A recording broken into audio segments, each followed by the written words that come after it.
We got a question from Tim, who was recently accused of being a mat bully at his gym. So he says that he watched a video of me recently talking about dealing with a mat bully, and he says then when he was rolling, he got accused of being one. And so he's wondering if he is being a mat bully. So the question's a little long, but we'll break it up into chunks and get into it.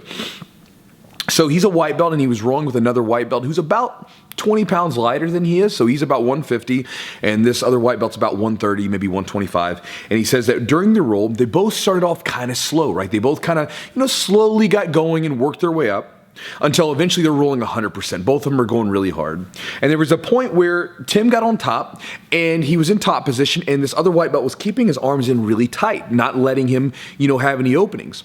So Tim remembered a technique that one of the brown belt coaches did to him, where the brown belt coach would put his shoulder into his face and smash him down to create discomfort, and then when Tim went to go put his arms up, boom, catch the arm, catch the submission, right? So Tim was like, all right, I'm gonna use that technique. Boom, puts the pressure on the smaller white belt's face, gets the opening, and then it works successfully. Well, after the roll, he was accused of being a mat bully. So the other white belt was like, bro, you're being too aggressive, you're being too rough, you're being this, that, whatever, accused him of being a mat bully in his own words. And so Tim is at this point where he's not sure, because he's like, jiu-jitsu is a full contact sport. And when I roll with people, this is Tim's word, when I roll with people bigger than me, I don't accuse them of being mat bullies. And, it seems like a legitimate technique. But at the same time, where's the line, right? Where do you cross the line from going from legitimate training, hard training, to being a mat bully? And so that's kind of the question that he wants to ask. How do you know if you're being a mat bully? So,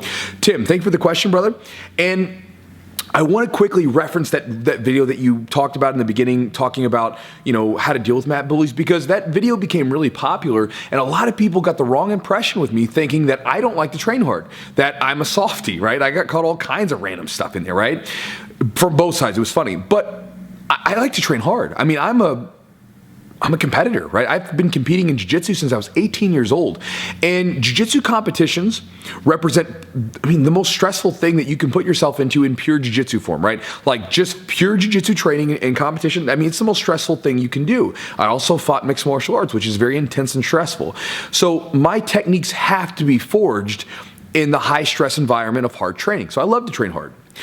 But there is a line that you can cross where you're training hard and where you become dangerous or you become in a negative situation. So we'll talk about that. So how do you know if you're being a mat bully?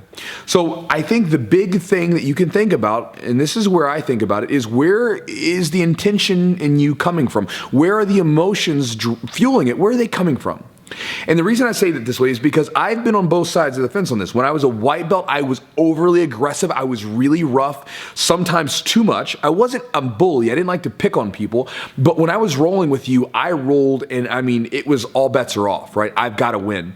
And I was needy, right? I was very needy to win because I was very insecure. And a lot of bullies are like this, right? You think of, not just in jiu-jitsu, but bullies in school. Like, why are they so, why do they put people down? Because they're needy, they're insecure, they don't like themselves, and so therefore they have to tear other people down. And so when I was training early on, I was incredibly aggressive. I would smash people for no reason. Sometimes I would just squeeze as hard as possible just because I was frustrated and angry. Just all kinds of weird emotions were coming up, right? It's really, really weird, but it was because of insecurity. Now, when I roll really, really hard, right? I'll roll really hard with my training partners, but I'm always sort of keeping in mind to be respectful and to treat them with care. So this way I can train really hard with my training partners, but I also make sure they're taken care of, right? So I might, for instance, here's a great example. I was rolling with Chad, and I was really, this was at the Costa Rica trip just like last week. I'm trying to pressure and pass his guard, as hard as I can. I'm driving, I'm using all my energy to do it. He had a hold of my sleeve, and I ripped it away, and I ended up smacking him right in the face, right? And, I was like, oh, you okay, man? He's like, I'm good. And then as soon as he said I'm good, boom, I'm going back into him, right? I'm trying to push myself. I'm trying to train hard. And the same thing for Chad. There's been times where Chad's kicked me in the face or done something, and he instantly checks on me, and as soon as I give him the thumbs up, he goes back after me, right?